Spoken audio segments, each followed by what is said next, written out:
আগামী ৯ এপ্রিল বাংলাদেশের সীমান্তবর্তী ভারতের আসামে অনুষ্ঠিত হতে যাচ্ছে বিধানসভার নির্বাচন। কিন্তু এই নির্বাচনে মুসলিম প্রার্থীদের হারাতে নানা কৌশল গ্রহণ করেছে ভারতের ক্ষমতাসীন কেন্দ্রীয় বিজেপি সরকার। ভারতের নির্বাচন কমিশন আসামের নির্বাচনী সীমানা এমনভাবে পুনর্নির্ধারণ করেছে যে মুসলিম সংখ্যাগরিষ্ঠ আসনগুলো থেকে মুসলিম ভোটার কমে যাওয়ার পাশাপাশি যুক্ত হয়েছে হিন্দু ভোটার।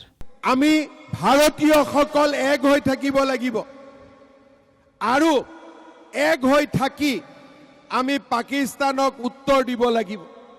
আজি কংগ্ৰেছ দলৰ মাজত এনেকুৱা সংসদো আছে যোনে নেকি পাকিস্তানত মনে মনে গৈ 15 দিন থাকি আহে। স্ট্রবেরি সুপার ডটেড ও ক্লাসিক ভ্যারিয়েন্টে সেন্সেশন জাগুক শিহরণ। ৩৪% বেশি মুসলিম অধ্যুষিত রাজ্যটিতে এর আগে ১২৬টি আসনের মধ্যে মুসলিমরা ৩৫টিতে জয়লাভ করেছিল। এবার সেটি ২০টিতে নেমে আসতে পারে বলে আশঙ্কা করা হচ্ছে। আন্তর্জাতিক গণমাধ্যম আল জাজিরার প্রতিবেদনে উঠে এসেছে এমন চিত্র।